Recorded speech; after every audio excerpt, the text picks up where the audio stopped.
Assalamualaikum and hello everyone. My name is Nursas Faliana Muhammad Arif and I'm from BA 11115A8. Today, I will be presenting on an individual assignment case study presentation for Human Resource Management course. Next, I am going to proceed about case study 1 summary that is about Ali's interview at Syarikat Sumaju Sendirian Berhad. Ali was happy with himself as he was called to attend an interview for the vacant position of Market Research Officer at Syarikat Sumaju Sendirian Berhad. He put on his new white shirt and bright tie, which he had purchased particularly for the interview.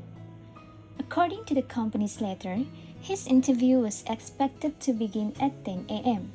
But when he arrived at 9:45 a.m., he noticed that there were 10 other candidates waiting to be interviewed. The receptionist told him to sit down and apologize for the delay. At 12:15 p.m., he was called to the interview room, where he found himself surrounded by 3 stunned-looking interviewers. The man in the center said, "Are you Ali Ahmad?" Ali confirmed the details. "Don't you think it's important to dress in the office conservatively?" The interviewer sat in the middle before Ali had a chance to react. He started to regret having applied for a job with this company. By further ado, let's move to the first question. Question 1. Identify the mistakes made by the interviewers in the case. The mistakes made by the interviewers in the case are: the interviewers did not schedule the interview properly. The preparation of the interview includes determining the timing of the interview. Ali was asked to come for an interview at 10 a.m. according to the case study. Ali arrived at 9:45 a.m. The time given in the company letter should be followed only so that he can be prepared. It is not acceptable to ask applicants to wait a long hour before interviewing them. Secondly, stress techniques were used by the interviewers. As soon as Ali summoned to the interview room, he found 3 interviewers looking at him, who kept Ali standing for some time, creating a confusing environment to make him feel nervous and stressful. In addition, they did not provide Ali with an opportunity to answer the questions. They also criticized Ali's colorful tie. This created Ali's uncomfortable environment. Question 2. What might Ali decide to do next? Ali must patiently end the interview by replying with full capacity to all questions.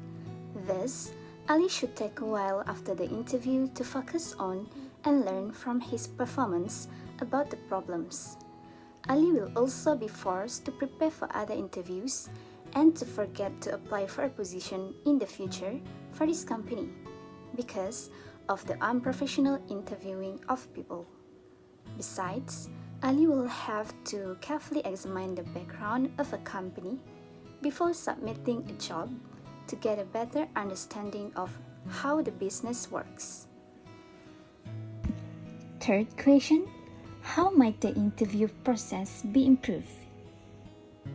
Perhaps the company might need to follow a few steps to perform a successful interview. The first step is to prepare the interview properly.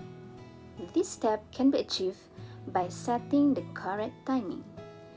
Ali had to wait a long hour to make a real interview with them.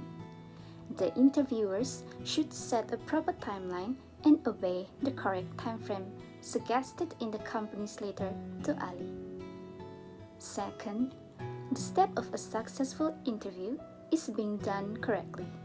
Stress techniques should be avoided in order to obtain more reliable information from applicants.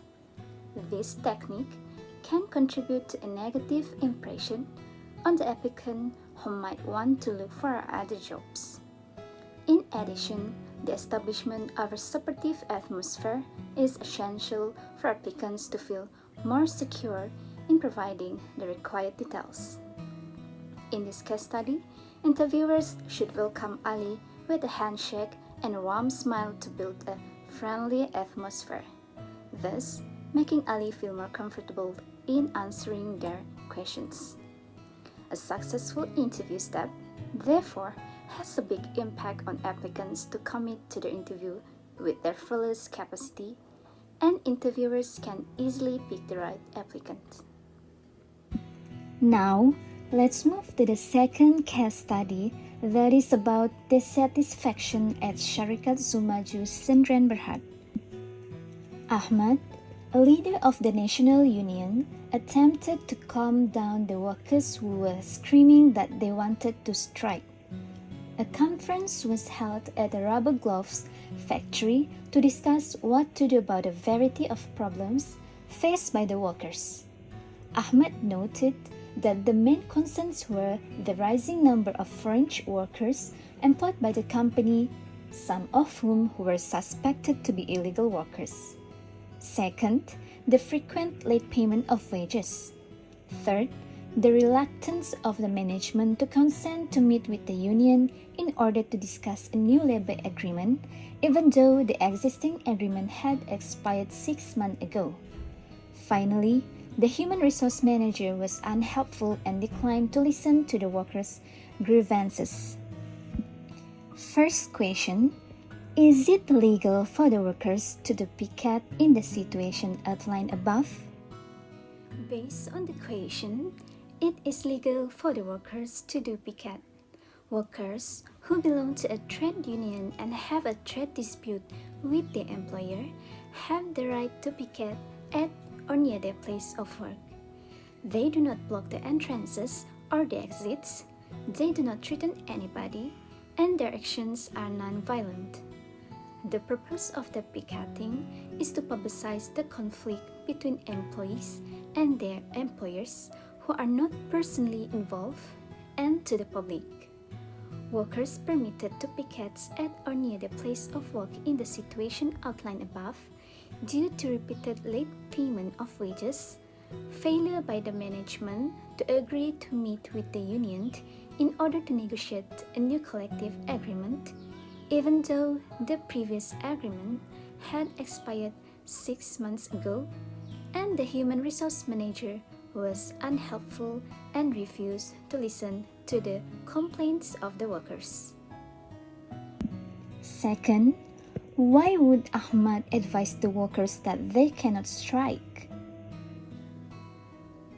According to the report, Ahmad advised the workers that they cannot strike because only registered trade union members can strike. The deal with the union had already ended 6 months ago. Workers at Syarikat Zumaju Sdn Bhd are not registered trade unions. Workers involved in illegal strikes are not covered under the law. They can be dismissed by Syarikat Zumaju Sdn Bhd. Strike operation is seen as a very effective way to settle conflicts between employers and workers. This can affect the financial situation of Syarikat Zumaju. What's more, the staff may be shot back. Third question: what would be the role of the Department of Labor and the Department of Industrial Relations in resolving the issues facing the workers? There are two methods for settling industrial or trade disputes. First, conciliation. The conciliation mechanism is one in which the Department of Industrial Relations helps to resolve conflicts between employers and workers. Where there is a labor dispute between the employer and its employees at Syarikat Zumaju, the union representing the workers may report the case to the Director General of Industrial Relations. A departmental officer will be assigned to visit the dispute parties, and after consultations with them, the officer will make recommendations as to how the conflict might be resolved. Second, arbitration. Arbitration is the resolutions of a dispute between employers and their employees by a neutral third party. Under the Industrial Relations Act, the Industrial Code is empowered to settle trade disputes. Where a case concerns a union, hearings shall be held before either the president or one of the chairmen, a representative of the employers panel, and a representative of the employees panel. And lastly, what should be the role of a human resource manager when the workers are dissatisfied with various issues? Firstly, observation. This practice will allow you to respond rationally to a crisis situation. Instead of jumping to conclusions instantly or responding to complaints immediately, you should take time to review the situation. A good way to do this is to interact with those concerned and to collect all the relevant information. Secondly, the development of a plan. When you have thoroughly examined the situation at hand, you will decide on the best course of action. So, you can choose between coaching, training, counseling, or discipline, depending on what the situation needs. Whatever the action plan, the human resource team needs to be part of it.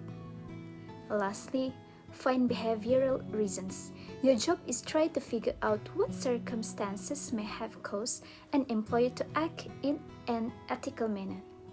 You need to listen to him when he talks, to be composed and open-minded.